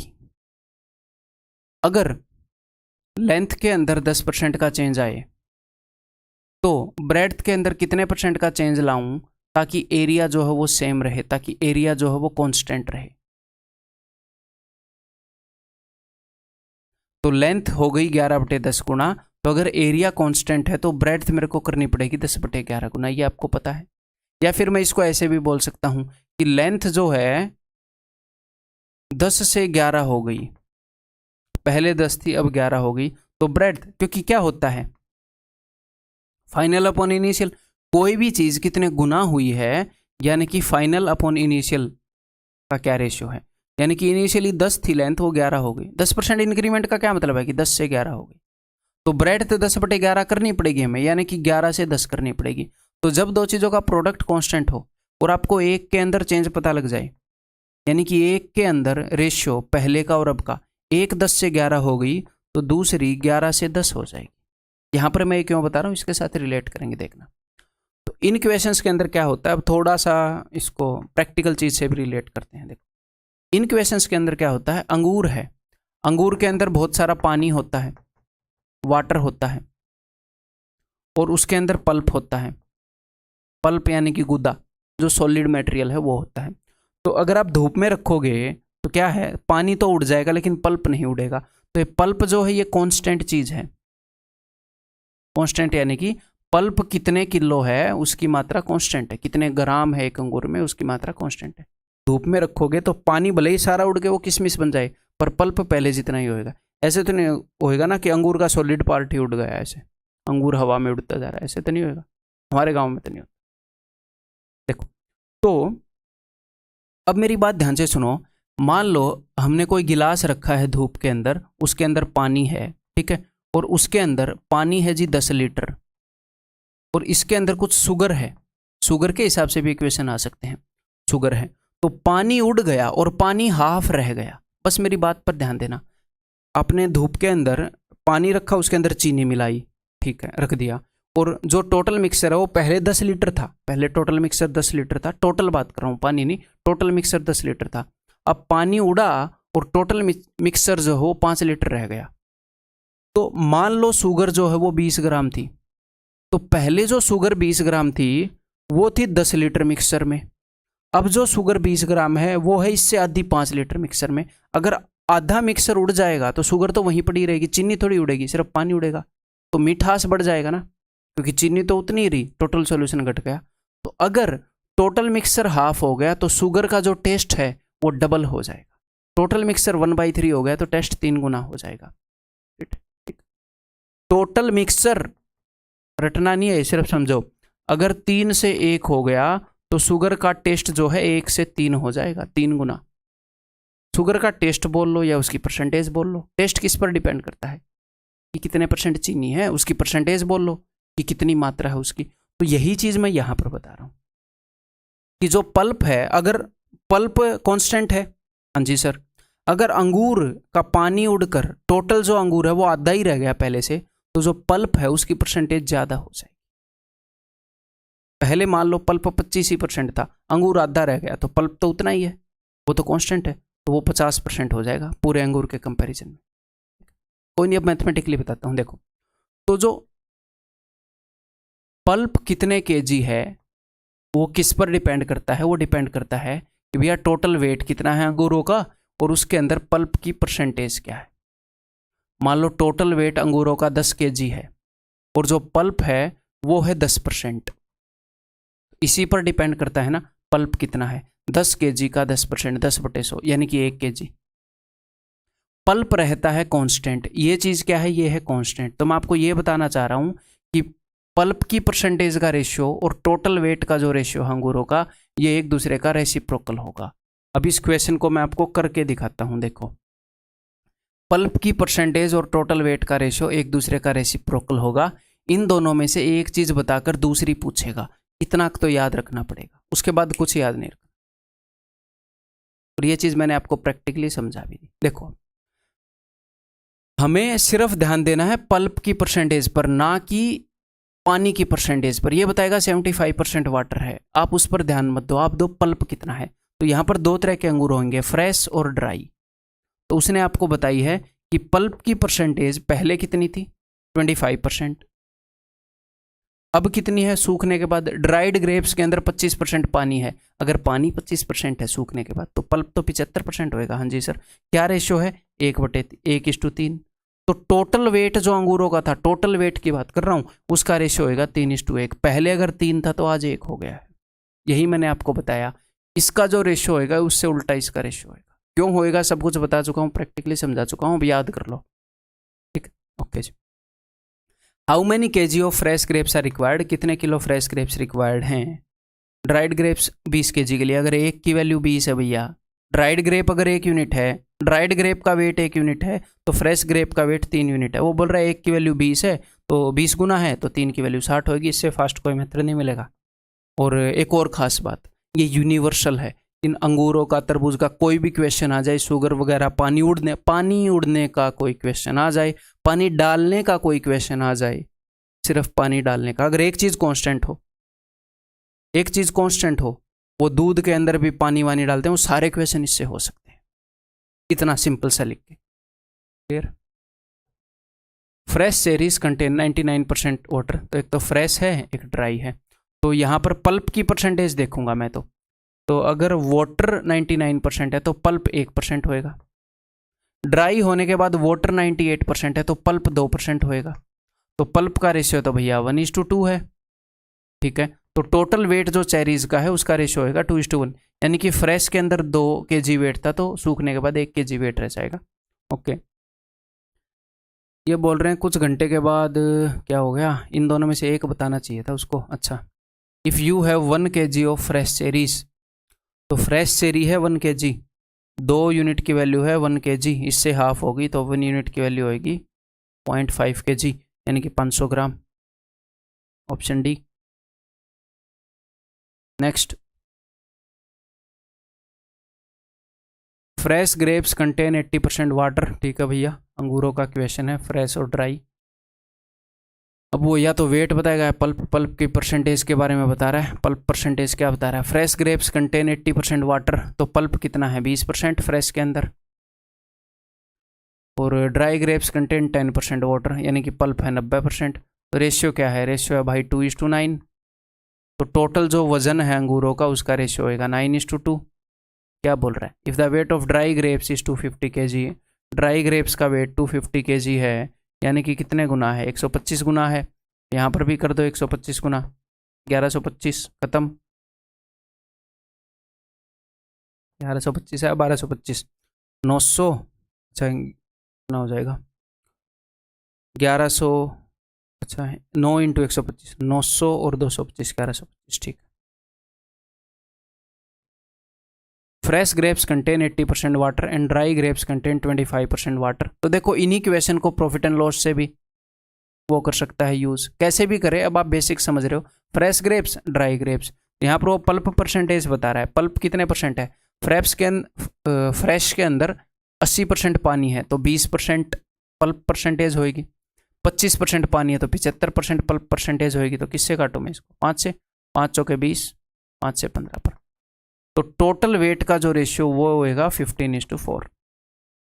Clear है? ओके। अगर 15 kg फ्रेश थे तो 4 kg ड्राई थे। अब वो क्या बोल रहा है? अब वो बोल रहा है a grape merchant buys fresh grapes 30 रुपये पर केजी के हिसाब से ने फ्रेश खरीदे और 150 रुपये पर केजी के हिसाब से उसने सूखा कर बेच दिए। तो प्रॉफिट परसेंट बताओ। तो मैं ये मान लेता हूँ कि अगर इनका रेशियो 15:4 है तो मैं यही मान लेता हूँ कि 15 kg और 4 kg है। अगर 15 kg उसने फ्रेश खरीदे थे तो 4 kg सूखे रह गए होंगे। तो हर एक उसने 30 रुपये के हिसाब से खरीदा फ्रेश, तो 450 रुपये लग गए। कंपेयर ही तो करना है, एग्जैक्ट प्रॉफिट नहीं बता पाएंगे यहाँ रेशियो से, परसेंटेज तो बता ही पाएंगे। 15 और 4 मान लिए। अब वो बेच रहा है 150 के हिसाब से, तो यानी कि 600 का वो बेच रहा है। तो कितने का फायदा कमा रहा है भाई? 150 का फायदा कमा लिया 150 का। कितने पर? 450 पर। कॉस्ट प्राइस ये है तो 1/3 फायदा कमा लिया 33.33%। क्लियर? अगर बेसिक स्ट्रॉन्ग होगा तो कहीं नहीं अटकेंगे भाई हैं। और अपने यहाँ बेसिक का मतलब ये नहीं है कि स्लो ऐसी चीज। बेसिक का मतलब बेस, बिल्डिंग का बेस क्या होता है? आधार, उसकी मैं बात कर रहा हूँ। Basic doesn't mean conventional method, कभी नहीं बताता मैं आपको कन्वेंशनल तो है। जब हम चीज़ों को प्रैक्टिकली देखते हैं, जब हम एडवांस मैथ को प्रैक्टिकली देखने की कोशिश कर रहे हैं, अरिथमेटिक में तो बक्सेंगे ही नहीं, वहाँ पर क्यों हम कन्वेंशनल सोचेंगे। Next, fresh grapes contain 80% water. Fresh grapes का वाटर बता दिया, ड्राई ग्रेप्स का वाटर बताया नहीं। अच्छा, अब की बार टोटल वेट बताएगा। पल्प परसेंटेज फ्रेश का बता दिया, ड्राई का बताया क्या? नहीं बताया। तो इन दोनों का रिलेशन था। कभी ये बता के ये पूछ लेता है, कभी ये बता के ये पूछ लेता, बात सेम ही। अब की बार उसने टोटल वेट बता दिया होगा। 50 किलो ग्रेप्स सुखाए तो 40 किलो बन गए। फ्रेश वेट का वजन था 50, सूखने के बाद बन गया 40। रेशियो क्या है? 5:4। तो पल्प परसेंटेज का रेशियो होगा 4:5। अगर टोटल वेट का ये रेशियो है तो पल्प परसेंटेज का। ठीक है। What percent of these grapes are water? अच्छा, कब? सूखने के बाद। ठीक है, बता देंगे। तो फ्रेश ग्रेप्स के अंदर पल्प परसेंटेज कितना था? फ्रेश ग्रेप्स के अंदर पल्प परसेंटेज था भैया 80% पानी था, तो 20%, 5 गुना। इसका 5 गुना क्या हो जाएगा? 25%। ये है पल्प, ये मत बोल देना 25 उत्तर मार दो, ये पल्प परसेंटेज है सूखने के बाद। वो बोल रहा है कि पानी कितना है, तो पानी 75 है, ऑप्शन बी। ठीक है। अब इस तरह के क्वेश्चन में अटकोगे क्या? क्या कुछ रटना है? रटना नहीं है, समझा के बता रहा हूँ है। बहुत सारी चीजें याद करके नहीं बताया कि हर एक क्वेश्चन के लिए अलग मेथड बताया हो है? ये देखो, the monthly salary of a person, एक बार ट्राई करो। The monthly salary of a person was 1,60,000। He used to spend on 3 heads: personal and family expense P, taxes T, education loan E, the rest were is savings. P was 50%, तो 3 जगह खर्चा कर रहा है, एक तो P, एक T, एक E, और बाकी है सेविंग। तो उसकी उतनी सैलरी है 1,60,000। तो मैं क्या करूंगा, मैं यहां पर उसकी सैलरी को अज्यूम कर लूंगा। क्लियर है मेरे भाई? 1,60,000 को लूंगा तो बात बनेगी नहीं, बाद में भी उसने बताया है। इस तरह के क्वेश्चन रिसेंटली काफी पूछे गए हैं। ठीक, P was 50% of the income, तो जो भी इनकम थी बंदे की उसका 50% है P, तो इसका 50% इज 50। ये मैंने 100 अज्यूम कर ली। मैं अलग से जो भी वो सिचुएशन बता रहा है, मैं अलग से सिचुएशन क्रिएट करूंगा, फिर देखूंगा जिसकी उसने वैल्यू दी है, कितने यूनिट की वैल्यू उसने दी है और कितने यूनिट की पूछी है। सिंपल है। देखो E वाज 20% ऑफ P, तो इसका 20% यानी कि 1/5 या फिर 10% का डबल 10, 5 का डबल 10।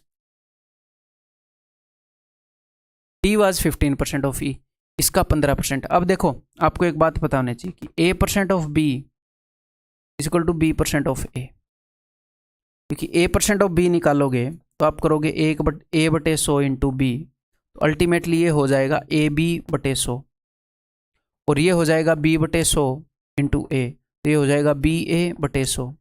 तो 100 और 100 तो है, A इंटू B कर लो, 3 गुना 5 कर लो, 5 गुना 3, बात तो सेम ही होती है।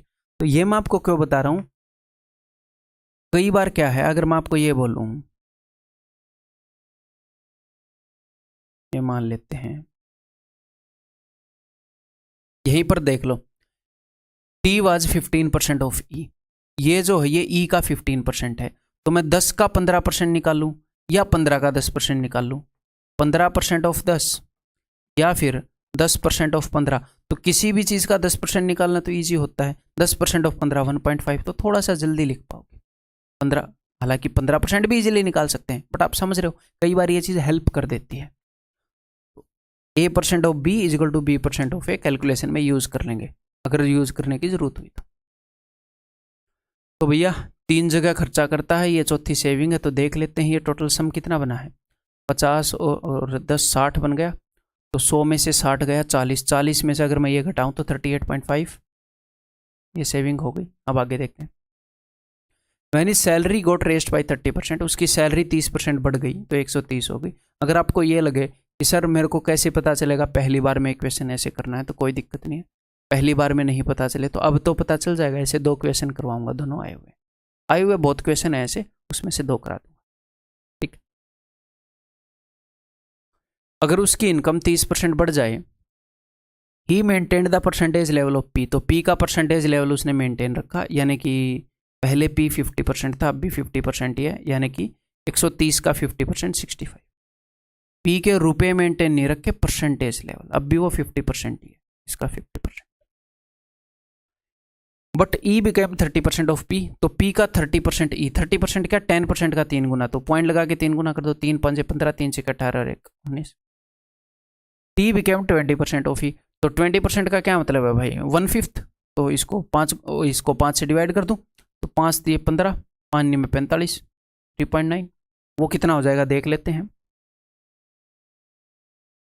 19 और 3 22, अगर मैं 22 इसके अंदर जोड़ूँ, 5 और 2 7, 6 और 2 8 और 9 और 5 14, तो 1.4, ठीक है। तो ये कितना हो जाएगा, ये हो जाएगा 88.4। तो अब मैं कैसे देख रहा हूँ, आप कैसे भी देख लो, 130 में से इसको घटा लो, या फिर मैं ऐसे देख रहा हूँ, मैं अपनी बताऊँ तो कैसे देखने की कोशिश कर रहा हूँ कि ये 100 से कितना पीछे है, वो 100 से 30 आगे है, इन दोनों का डिस्टेंस ही निकालना है ना। वो 100 से 30 आगे है, ये 100 से कितना पीछे है, 100 में से 88 गए तो 12 आता है, तो मैं क्या करूँगा 11, 89 घटाऊँगा 11.6, तो ये हो जाएगा 41.6। बस ये जो भी करना है ध्यान से करना है, गलतियाँ हो जाती हैं एक छोटे छोटे पॉइंट की।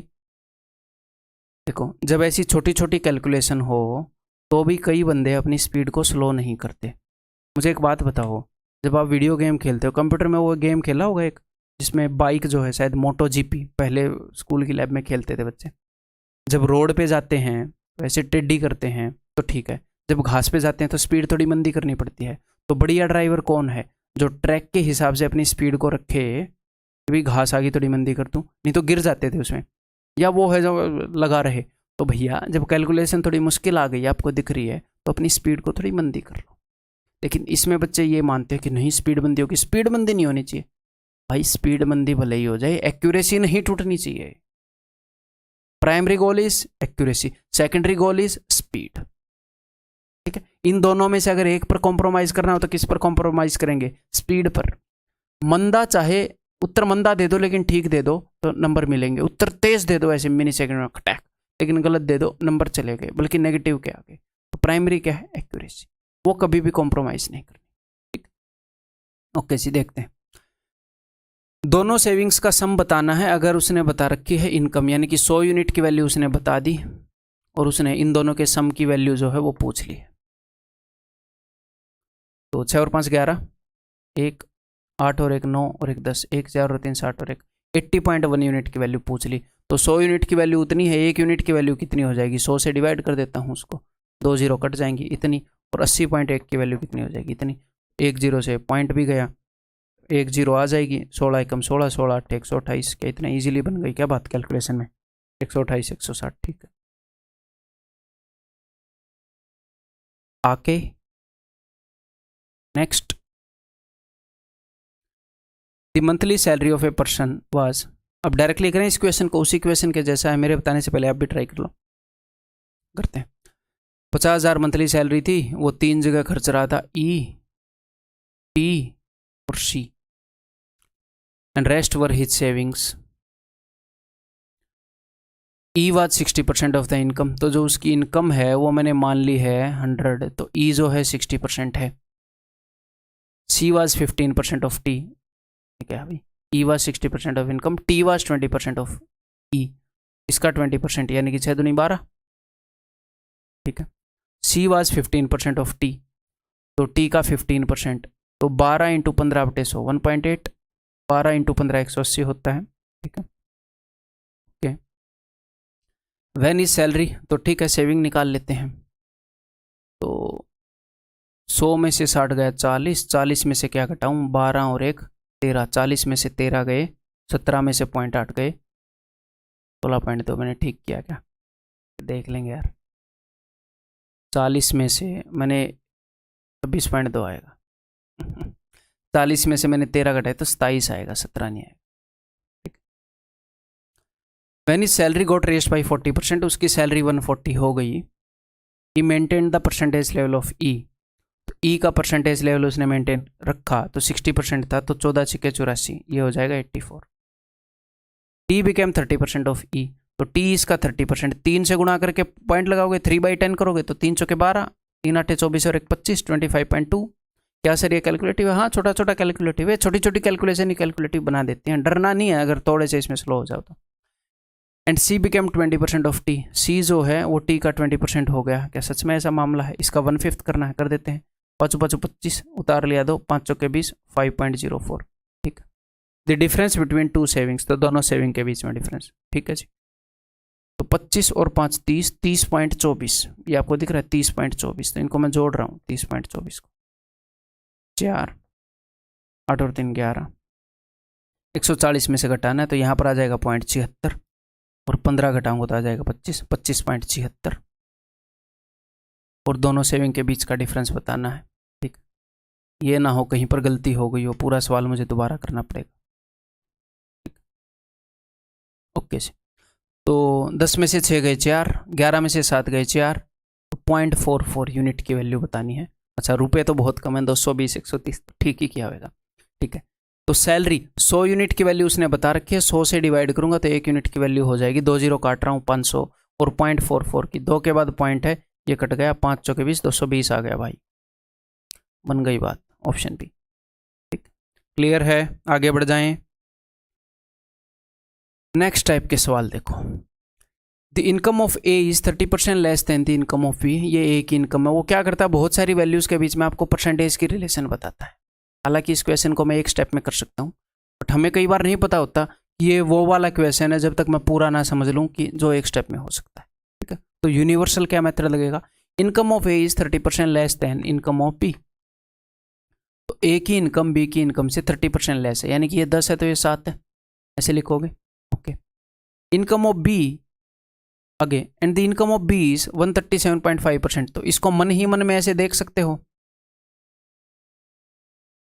100 का मतलब है 1, 37.5 का मतलब है ये, यानी कि 11/8 मोर, 8 से 11 नहीं, 11/8 more. Income of B is 11/8 more than C, यानी कि सी की इनकम अगर 8 है तो इसकी 11 ज़्यादा है, यानी कि इसकी 19 है।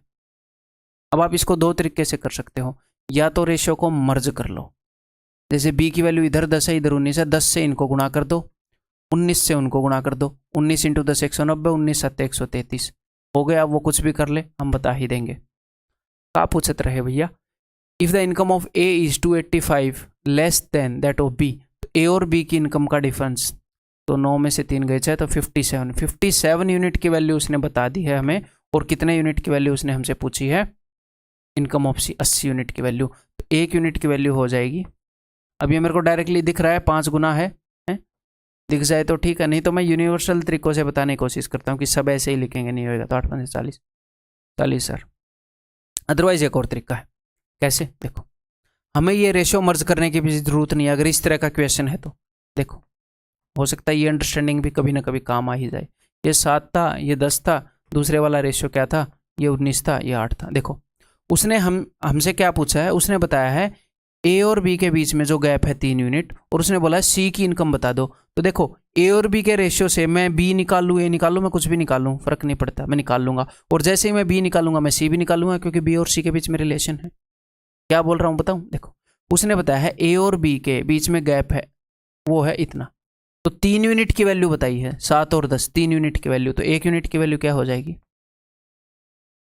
ये तो ठीक है, 3 यूनिट की वैल्यू इतनी है तो 1 यूनिट की वैल्यू इतनी, मैं बी की निकालना चाह रहा हूं तो वो है 10, तो 10 यूनिट की वैल्यू ये हो गई।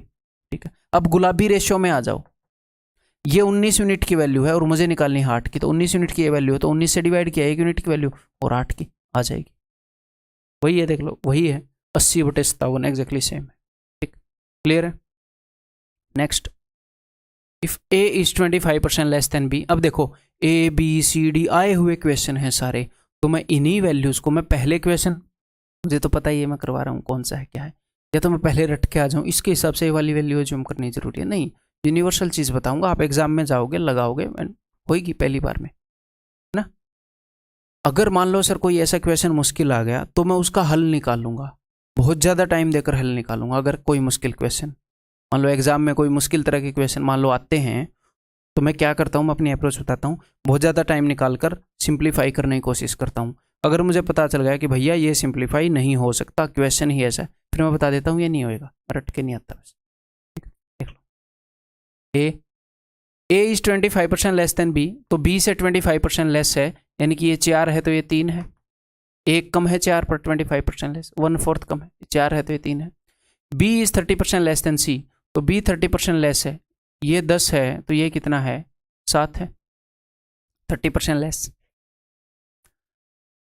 And C is 50% more than D, तो सी जो है वो डी से 50% मोर है, ये 2 है तो ये 3 है। तो देखो 3 रेशियो हो गए, ए और बी का, बी और सी का, सी और डी का। तो रेशियोज को मर्ज करेंगे कैसे, देखो यहाँ पर बी 4 भी है 7 भी है, तो ऊपर वाले को 7 गुणा करूंगा, तो 7 × 21, 7 × 4 = 28, तो बी तो वही होएगा 4 × 7 = 28 और 4 × 10 = 40।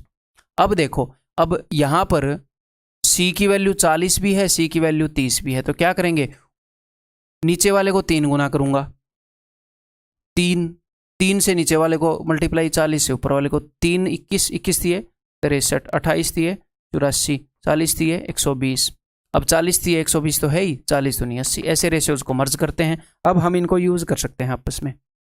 If the difference between A and C is 285, A और सी में क्या फर्क है भैया, 57, तो 57 की वैल्यू उसने दे रखी है 285, 1 यूनिट की वैल्यू हो जाएगी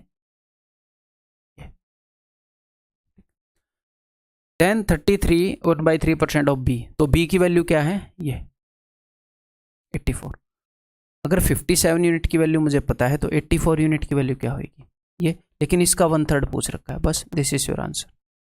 27 से कितने पर जा रहा है ये, 5 7 35 55, हाँ 5 पर जा रहा है, ठीक है, 3 से जा रहा है 28 पर, 28 5 140 है ना, ऑप्शन है। Next, in an examination B obtained 20% more marks than those obtained by A, ठीक है, A ने जो नंबर लिए उससे 20% ज़्यादा, यानी कि इसने 5 लिए तो इसने 6 लिए, 20% मोर यानी कि 6/5 याद आ रहा है। And A obtained 10% less marks than those obtained by C, तो C से 10% कम, यानी कि इसने 10 लिए तो इसने 9 लिए, यही बताया, नहीं A obtained 10% less marks,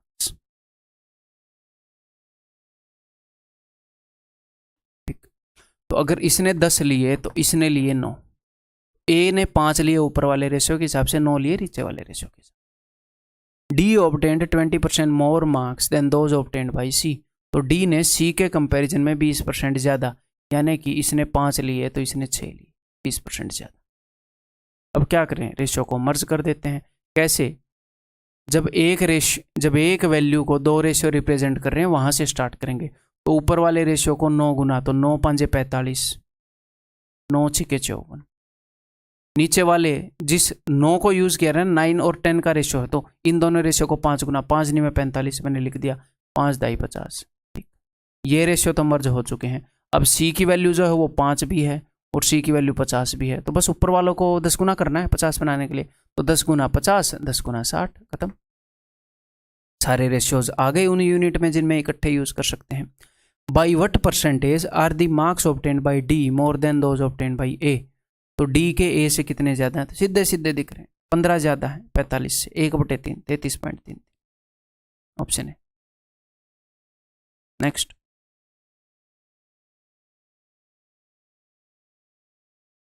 A is 20% more than B.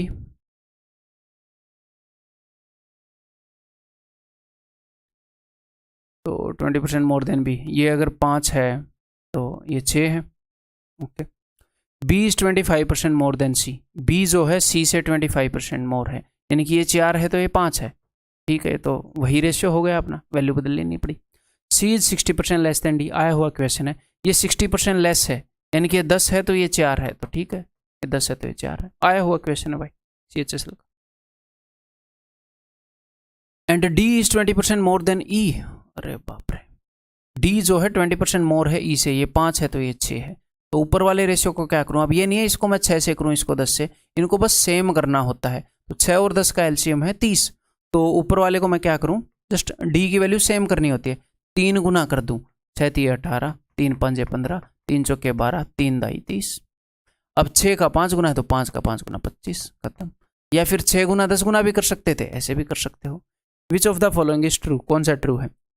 D is 60%। अब एक बात बताओ, इस क्वेश्चन को कैसे फास्ट करें, कैसे करोगे भाई? एग्जामिनर की भी थोड़ी इज्जत कर लो। अगर वो जानबूझ के डिफिकल्ट क्वेश्चन पूछना चाह रहा है, आपसे थोड़ी कैलकुलेशन करवाना चाह रहा है, तो वो करवा लेगा। जादुई टोटकों के चक्कर में नहीं रहना हमने, है ना? जैसा क्वेश्चन है उस हिसाब का सोल्यूशन। अब हर एक ऑप्शन चेक करना पड़ेगा।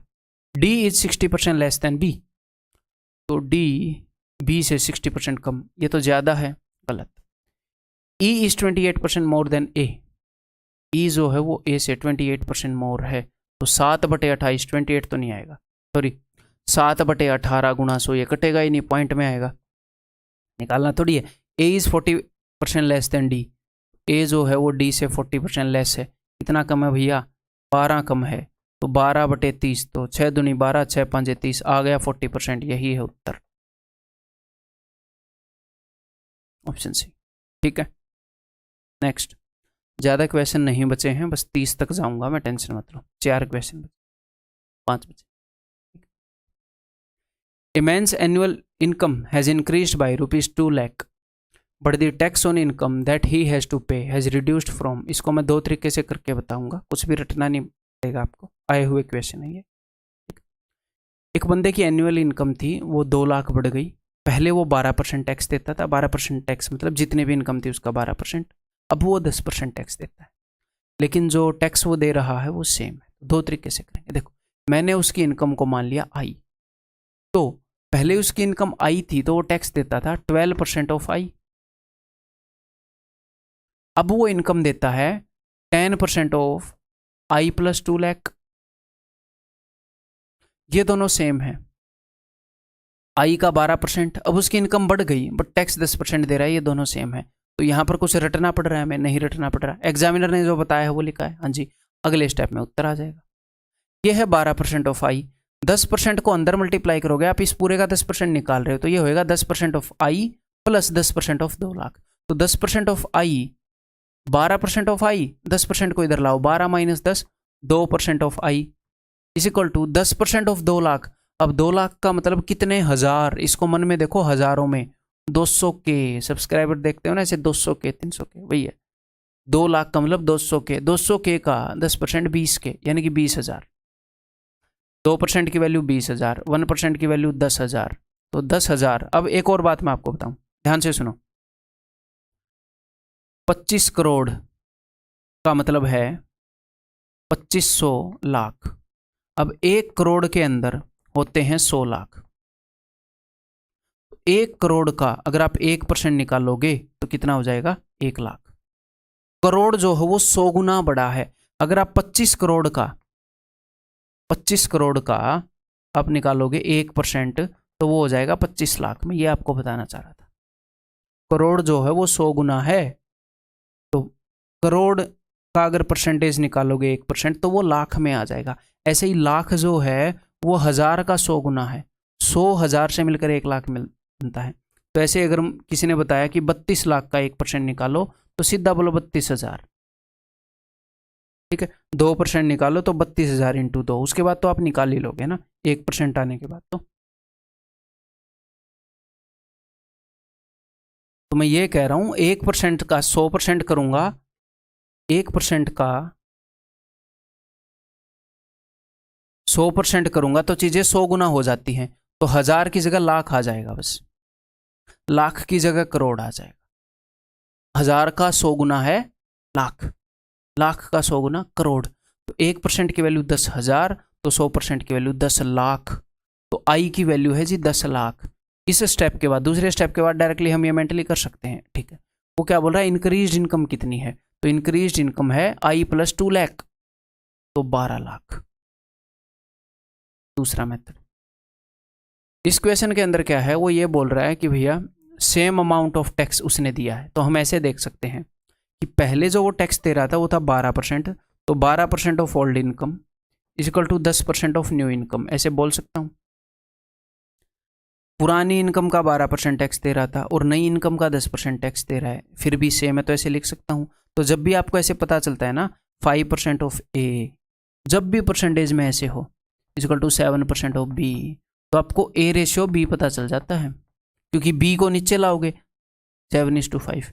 ए के साथ 5 है तो रेशियो में ए के सामने 7 होएगा, उल्टा हो जाएगा, ए रेशियो भी 7:5। बी को नीचे लाओगे तो 5 नीचे जाएगा, ए बाई बी 7/5। तो आपको ओल्ड बाई न्यू, ओल्ड और न्यू इनकम का रेशियो पता लग जाएगा 5:6। एग्जामिनर ने बोला है कि नई इनकम जो है वो 2 लाख ज्यादा है, हमारे रेशियो के हिसाब से तो 1 ज्यादा है। तो 2 गुना कर दूं, 2 5 10, 2 6 12। ओल्ड इनकम 10 लाख, नई इनकम 12 लाख, ऐसे भी कर सकते हैं। अगर टैक्स सेम है तो हम ऐसे कर सकते हैं। अगर मान लो टैक्स सेम नहीं है तो भी मैं आपको ऐसे करवा सकता हूँ, उसमें चीज़ें थोड़ी सी कैलकुलेशन कर ऐसे कर लो। 2 स्टेप लगेंगी, 3 लग जाएंगी, इसमें कुछ याद ही नहीं करना, कुछ भी झंझट नहीं है। क्वेश्चन आया आपके दिमाग में फ्रेश, बिल्कुल एग्जामिनर ने जो बोला वो लिखा, 2 स्टेप में कर दिया। बोलो बोलो क्यों बदलनी है चीज़ें? अगर टैक्स सेम है तो आप ऐसे बोल सकते हो। यहाँ पर वो क्या बोला है? Page the same amount of tax. तो मैं लिख दूंगा कि पहले 12% टैक्स देता था, तो 12% of old income equal to 10% of new income. तो इसका मतलब ओल्ड इनकम और न्यू इनकम का रेशियो, अब इस चीज़ को आप रट भी लो, चाहे 12-10 है 10-12, मैं तो कहूँगा मत रटो, क्यों रट रहे हो? 10/12, 5/6, मतलब कई बच्चे रट लेते हैं। ओल्ड और न्यू इनकम का रेशियो मिल गया 5:6। उसने बताया है कि नई इनकम 1.2 लाख ज़्यादा थी, तो यहाँ पर तो 1 यूनिट का फ़र्क है, यहाँ पर 1.2 लाख का फ़र्क है। तो चीज़ों को 1.2 टाइम्स कर दूँ, 1.2 टाइम्स एक्चुअल चीज़ें, तो इसको करूँगा 12×5 = 60, 6 lakh, 12×6 = 72, 7.2 lakh. What is the increase income? 7.2 lakh. ठीक है,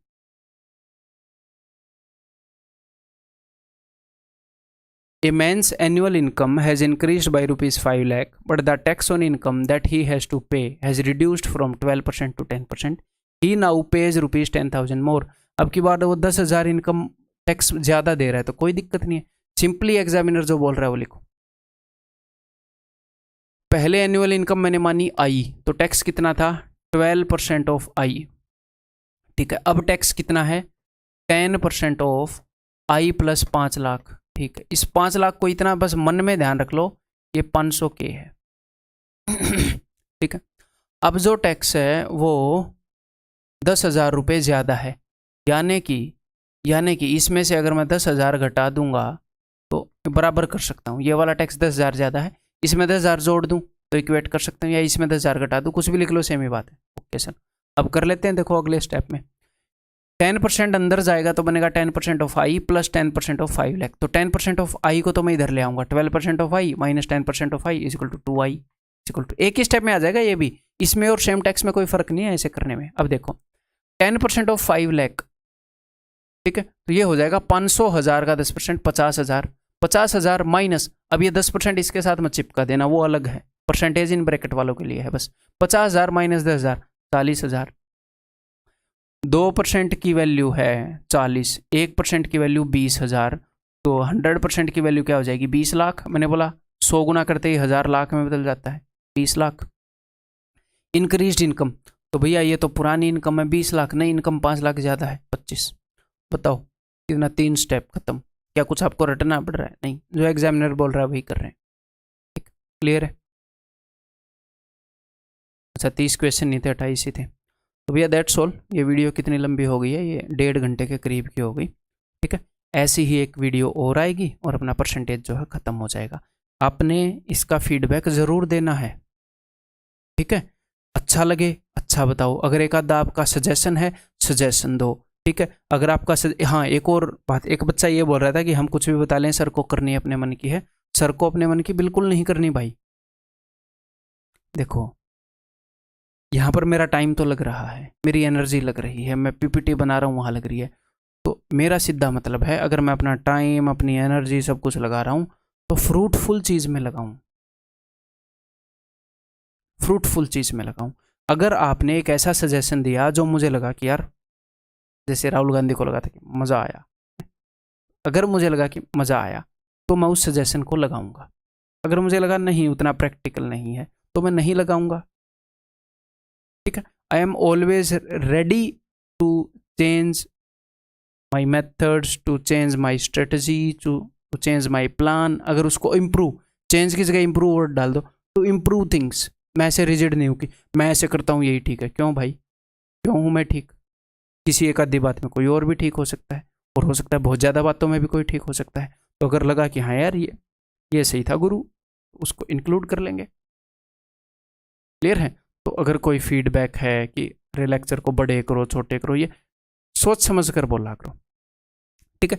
तो फिर मैं देखूंगा, तो हम उस हिसाब से अपने चलते रहेंगे। कुल मिलाकर एक चीज़ के साथ कंप्रोमाइज़ नहीं होगा, क्या? क्वालिटी के साथ कंप्रोमाइज़ नहीं होगा, चीज़ की एफिशिएंसी के साथ कंप्रोमाइज़ नहीं होगा, चाहे हमें ज़्यादा मेहनत करनी पड़े, कुछ भी करना पड़े। ठीक है भाई? तो बताओगे ना वहाँ पर अपने टेलीग्राम ग्रुप के अंदर है क्लास कैसी लगी और कोई भी जो आपका फीडबैक है। ठीक है, तो बाय बाय, टेक केयर, अगली क्लास में मिलते हैं भाई।